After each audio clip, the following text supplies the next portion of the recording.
बिस्मिल्लाहिर्रहमानिर्रहीम। अस्सलाम वालेकुम। आज की जो मेरी वीडियो है वो है एक आर्टिफिशियल स्वीटनर के बारे में जिसको एस्पार्टेम कहा जाता है। ये मुख्तलिफ़ शक्लों से, मुख्तलिफ़ नामों से मुख्तलिफ़ कंपनियाँ इसको बनाती हैं। सबसे पहले इस वीडियो में मैं आपको उसका तारुफ बताऊँगा, उसका इंट्रोडक्शन, और उसके बाद इसकी जो बायोकेमिस्ट्री है और उसके क्या क्या नुकसानात हैं इसके बारे में बताऊँगा। ये एस्पार्टेम जो है वो एक ऐसी मीठी चीज़ है कि जो कि चीनी से भी 100 टाइम्स ज़्यादा जो मीठी होती है और बिल्कुल ही चीनी की तरह महसूस होती है। शुरू शुरू में जब लोगों में बहुत आम की गई तो लोग इसको बहुत सेफ़ समझते थे और बहुत ज़्यादा इस्तेमाल करते थे कि ये कैलोरी फ्री भी है और शुगर फ्री भी है। शुगर के मरीज़ भी इसको बहुत ज़्यादा यूज़ करते थे और इसको बिल्कुल ऐसे ही नेचुरल समझा जाता था जैसे कि दूध का गिलास हो और सेब की तरह बिल्कुल नेचुरल समझते थे। जिस तरह कुछ अर्सा पहले पहले जिसे बहुत ज़्यादा लोगों के रिश्तेदारों के ज़रिए से लोगों को बताया कि देसी घी और मक्खन का इस्तेमाल जो है वो सेहत के लिए नुकसानदेह है, लेकिन अब आहिस्ता आहिस्ता दोबारा से लोगों के अंदर अवेयरनेस आ रही है कि देसी घी और मक्खन का जो इस्तेमाल है वो एक माकूल मिकदार में सेहत के लिए फ़ायदा मंद है। इसके अपोजिट जो ट्रांस फैटी एसिड्स हैं और जो प्रोसेस्ड ऑयल्स हैं वो नुकसानदेह हैं। इसी तरह का कुछ मामला जो है वो एस्पार्टेम के साथ है। लाखों की तादाद में जो लोग हैं वो एस्पार्टेम का इस्तेमाल करते हैं और ये ख्याल करते हैं कि इसका जो हम इस्तेमाल कर रहे हैं वो सेहत की बेहतरी के लिए कर रहे हैं, लेकिन हकीकत में जो है इसके नुकसानात हो रहे होते हैं। इसके अलावा बहुत सारी जो अद्वियात बनाने वाली कंपनी है, फूड कंपनीज वगैरह हैं, मुख्तलिफ फूड्स में ये इस्तेमाल कर रही हैं और जो मशरूबात वाली कंपनी है, मशरूबात में इसको इस्तेमाल किया जा रहा है। मुख्तलिफ़ किस्म के सप्लीमेंट्स में बच्चों के लिए उसके अंदर ये इस्तेमाल हो रहा है। अब सबसे पहले मैं इसकी आपको थोड़ी बायोकेमिस्ट्री बताऊंगा, उसके बाद ताकि आप खुद फैसला कर सकें क्या चीज़ नुकसानदेह है और क्या चीज़ नुकसानदेह नहीं है। अब ये चीनी की तरह ही एस्पार्टेम का भी एक मामला है कि ये भी इसके अंदर एडिक्टिव क्वालिटी होती है, यानी कि इसको भी आदत पड़ जाती है इसकी, जिससे भूख ज़्यादा लगती है। तो जो लोग नोट करेंगे आपके, जो लोग ज़्यादा मशरूबात पीते हैं उनको बार बार उसकी जो है वो एडिक्शन होती है और मुख्तलिफ़ किस्म के मशरूबात वो फिर वक्फा वक्फा से पीते रहते हैं और इस तरह की जो ग़िज़ाएँ हैं वो इस्तेमाल करते हैं। एस्पार्टेम जो है वो एक कुदरती ग़िज़ा नहीं है, ये एक मुकम्मल तौर पर जो है वो मैन मेड है और लैब में ये बनाया गया है। इसको बनाने वाली बहुत सी जो कंपनी हैं उन पर बहुत सारी स्टडीज़ की हैं, लेकिन जो और रिज़ल्ट में भी ये कह दिया जाता है कि स्टडी में ऐसा कोई नतीजा खेज बात नज़र नहीं आई।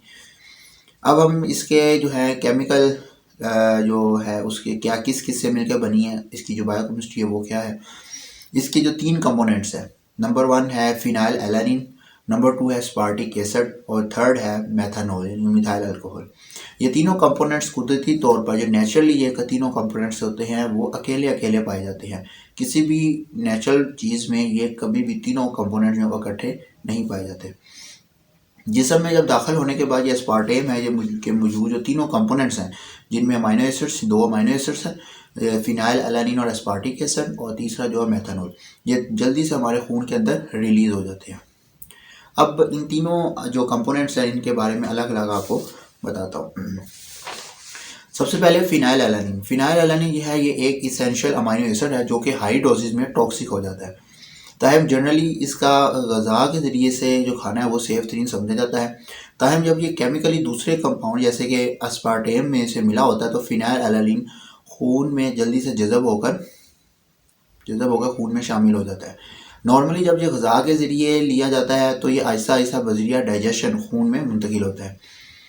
ये अमीनो एसिड जो है वो ब्लड ब्रेन बैरियर को भी क्रॉस कर जाता है और जब जल्दी अब्जॉर्ब होता है तो ये बतौर एक्जिटोटॉक्सिन के तौर पर काम करता है। फिनाइल एलानिन किसी भी शक्ल में लिया जाए, चाहे वो कुदरती तौर पर या कोई भी और ज़रिया हो, कुछ हालतों में ये कंट्रा इंडिकेटेड होता है, जैसे कि फिनाइल कीटोन यूरिया और इसके अलावा जो है वो शिज़ोफ्रेनिया में। सेकंड जो इसका कंपोनेंट है एस्पार्टेम का वो है एस्पार्टिक एसिड। ये एक नॉन इसेंशियल अमीनो एसिड ही है जिसको जिस्म खुद ही बनाता है। इसको ग़िज़ा के ज़रिए लेने की इतनी ज़रूरत नहीं होती। नॉर्मली ये नर्वस सिस्टम और जो न्यूरो एंडोक्राइन सिस्टम है उनके फंक्शंस के लिए बहुत ज़्यादा अहम होता है। थर्ड जो कंपोनेंट है वो है मेथनॉल। जैसा कि पहले जिक्र किया है कि जो अमीनो एसिड जिस एस्पार्टेम मौजूद है वो एंजाइम ब्रेकडाउन और लाइब्रेशन का जो नॉर्मल प्रोसेस है इसको फॉलो नहीं करते। इसकी बजाय वो जल्दी ही ब्लड स्ट्रीम में अब्जॉर्ब हो जाते हैं और इनके साथ साथ जो मेथनॉल है वो भी खून में शामिल हो जाती है। अब मेथनॉल एक जो है वो एक डेडली पॉइजन है जो कि रेयरली होता है कि ये फ्री फॉर्म में मौजूद हो। इसको वुड अल्कोहल भी कहा जाता है और ये हाई डोजेस में टॉक्सिक होती है। एस्पार्टेम लेने के बाद सबसे पहले ये सेपरेट होती है और ये सीरियसली तौर पे ये डैमेज करती है हमारे सेल्स को और टिश्यू को। मेथनॉल पॉइजनिंग की जो कुछ अलामात हैं वो आपको बताता हूँ। जब ये मेथनॉल की पॉइजनिंग होती है तो कौन कौन सी अलामात होती हैं। इनमें सबसे पहले है हेडिक, सर के दर्द का होना, हल्की सी गुनूदगी का होना, उसके अलावा डिप्रेशन का होना, बाजुओं का, हाथों, टांगों, पाँवों का सुन सुन हो जाना, धुंधला दिखाई देना और जी का मतलाना और इसके अलावा स्टमक पेन वगैरह। अगर मेथनॉल की का जो पॉइजनिंग हो, ब्लड में इसका लेवल बढ़ जाए तो ये रेटिना को भी अटैक करती है, जिसकी वजह से ब्लाइंडनेस का जो खतरा है वो बढ़ जाता है। इसके अलावा इसके दूसरे जो असरात हैं उनमें बर्थ डिफेक्ट्स हैं, वेट गेन है, सीजर्स हैं और कोमा वगैरह शामिल है। अब एस्पार्टेम के हक में बोलने वाले बताएंगे कि ये तो यानी मेथनॉल बहुत सारे फूड प्रोडक्ट में मौजूद होती है। मसलन मेथनॉल की एक मिकदार जो एक केन है, जो डाइट सोडा है, उसमें तकरीबन उतनी ही होती है जितनी ग्रेप्स के जूस में मौजूद होती है। ग्रेप के जूस का जो गिलास है, एक गिलास ग्रेप जूस में जितनी मेथनॉल है उतनी ही जी मेथनॉल जो है वो एक केन जो डाइट सोडा का है उसके अंदर मौजूद होती है। तो ये जब ग्रेप्स में ये नुकसानदायक नहीं है तो ये इस केन में कैसे नुकसानदायक हो सकती है।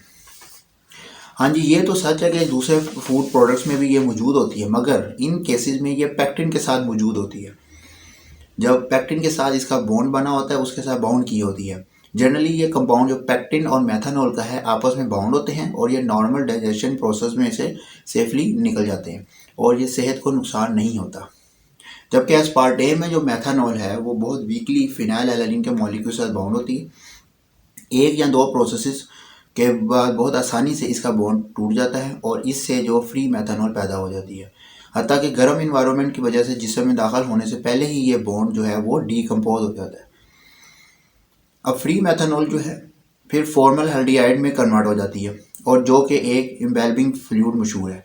और ये जो फॉर्मलडिहाइड है ये एक जहरीला मादा है और इंडस्ट्रियल जो है ये सब्सटेंस है, इंडस्ट्री में वो यूज़ होता है। ये दोनों मेथनॉल और फॉर्मलडिहाइड जो है वो जाने पहचाने कार्सिनोजिन है, जिस्म के लिए बहुत ज़्यादा नुकसानदा है। और इसकी एक वजह यह भी है कि ये भी ब्लड ब्रेन बैरियर को क्रॉस कर जाते हैं और बिलाखिर फाइनली जो है ये डाइकीटोपाइपराजीन में कन्वर्ट हो जाती है और ये एक और कार्सिनोजिन है। अब ज़रा गौर से सुने और तवज्जो फरमाएं कि तमाम जानवर मासवाए इंसान के फॉर्मल्डिहाइड को फॉर्मिक एसिड में कन्वर्ट कर देते हैं, जो कि एक हार्मलेस सब्सटेंस है। अब ह्यूमंस के जिस्म में वो ज़रूरी एंजाइम नहीं होते जो कि इसको कन्वर्ट कर सकें। इनफैक्ट ये एक मुमकिन वजह है कि एनिमल्स पर जो एस्पार्टेम के असरात देखने की जो स्टडीज़ की गई हैं उनको मेथनॉल के जो इम्पेक्ट इनके जिस्म पर हैं उनके रिजल्ट नहीं मिल सके। जाहिर है कि एनिमल में एस्पार्टेम की जो स्टडी की गई इनके जिस्म में चूँकि फॉर्मल्डिहाइड जो है वो एक हार्मलेस सब्सटेंस के तौर पे है, तो में वो है और उस हार्मलेस सब्सटेंस में कन्वर्ट हो जाता है, तो इसके बुरे असरात जो है वो हमें मिल ही नहीं सकते। इंसान के अंदर जो मेथनॉल के असरात दिखाई दिए गए उनको मजमूई तौर पर मिथाइल अल्कोहल सिंड्रोम कहते हैं। लिहाजा इन शॉर्ट ये कि जितनी ज़्यादा फितरती ग़िज़ाओं से हटेंगे उतने ही नुकसानात और बीमारियाँ वगैरह पैदा होंगी। जैसे कि बनस्पति घी और प्रोसेस्ड जो cooking oil, trans fatty acid की हकीकत चंद दहाइयों से खुलकर सामने आई और फिर लोगों ने उसकी तरफ देखा और इससे जो इतनी ज़्यादा जब लोग इसको नहीं हकीकत समझते थे इनकी, तो इससे हार्ट की डिजीज़ और ब्लड वेसल्स के जो नुकसानात हैं वो लोगों में पैदा हुए। तो इसी तरह ये भी चीज़ें ऐसी हैं कि जब भी फितरती ग़िज़ाओं से हटेंगे तो बहुत सारे नुकसानात और बीमारियाँ पैदा होती हैं। इसलिए नेचुरल रहें, नेचुरल खाएँ और नेचुरल पिएँ। Thank you.